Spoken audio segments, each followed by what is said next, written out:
Sod's law, saving every possible penny that I can for the car restoration, and then one by one the workshop lights start to fail, so it's time to replace.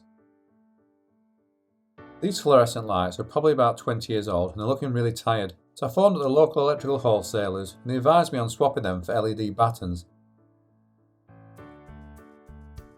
I just gave them the information from the old fittings and they matched them up for an equivalent LED batten. They weren't the cheapest by far, but I'd seen some really bad reviews regarding the safety of some of the cheaper ones available online, so I wanted something that at least had a chance of being reliable. So I bought a set of 5. I'm going to be fitting them in different places than previous, as I'll be dividing the workshop in half soon when the Mini arrives back from the body shop. I'll probably only need 4 of these, but at least I'll have a spare one if it's needed. I can't safely fit the new ones whilst the workshop's in such a mess, so before I start it looks like I'll have to spend some time tidying it up.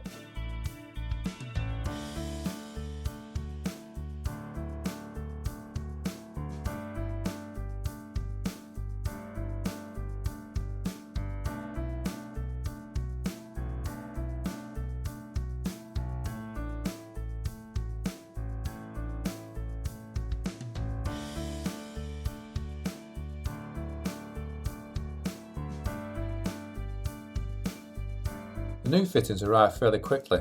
I guess it's personal preference as to what sort of quality light people choose, but I wanted something neutral for filming in, so I went with these. The fluorescents always gave off a dull yellow light, so I'm hoping that these battens will produce something a little brighter. One reason I never fitted the light towards the middle of the room was because of the garage door. I'm hoping that because the new battens are a lot shallower, the door will clear them, but I guess I'll find out soon enough. A major problem for me now though is how I'm going to get the wires from the old fittings to the new fittings, as all 4 will be in a different place and access above is really limited. The job would definitely be easier with an extra pair of hands, but I'm stubborn when it comes to asking for help. When the lights are off, the smart meter reads 5p an hour, so the fluorescents must cost roughly 10p an hour to leave on. I'll take a reading later when the battens are up and see there's a difference. The lights are actually really easy to install. I just fixed them to the ceiling with 3 screws. I hope that's right. It's one of those jobs that's probably best left to an electrician if you're in any doubt.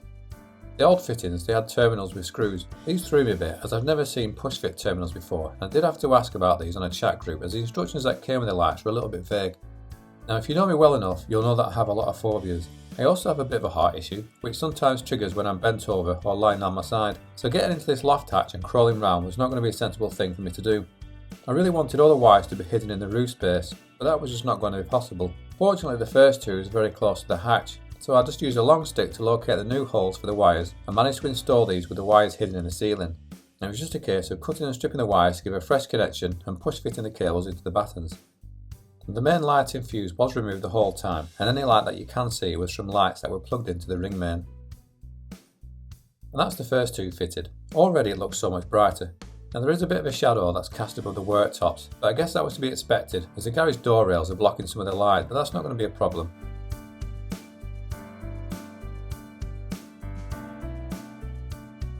The 2 battens at the other side I've had to surface mount the cables because I can't risk getting into the roof space. It's not the best looking, and I think if it needs better mechanical protection I will put it inside some plastic conduit, but it does the job.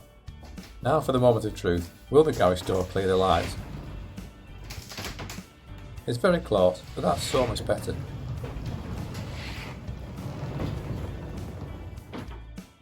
So was it worth the swap? Definitely. The room's so much brighter, and that should make for better videos, as well as being a more comfortable environment. After switching on the lights, they come on almost instantly, whereas the old lights would take a few seconds, flicker and buzz for a few minutes and eventually light up properly. And visually it's a lot more neutral light rather than a yellow light from the old fittings. Energy wise, not as big as a saving as I was expecting, but it's still a saving nonetheless. Realistically, I'd probably be looking at them paying for themselves in about 5 to 10 years, but that's providing that they last that long. But it's definitely been a worthwhile swap. I can now see areas of the workshop in the light, which are normally quite dark. The video is going out so much clearer, and I don't seem to be getting any flicker when recording. Although I guess depending on where you live, this can sometimes be eliminated by changing the frames per second of your recording device to match the frequency of the fittings. But so far so good. So now to get back to making some more woodworking videos.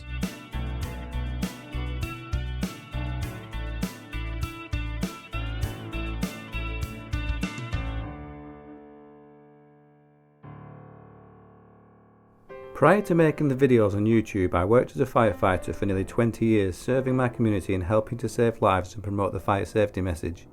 Unfortunately, an accumulation of many upsetting scenes became too much for my mind to cope with, and after years of failed therapy I was retired from the service on the grounds of ill health and signed off medically from any employment.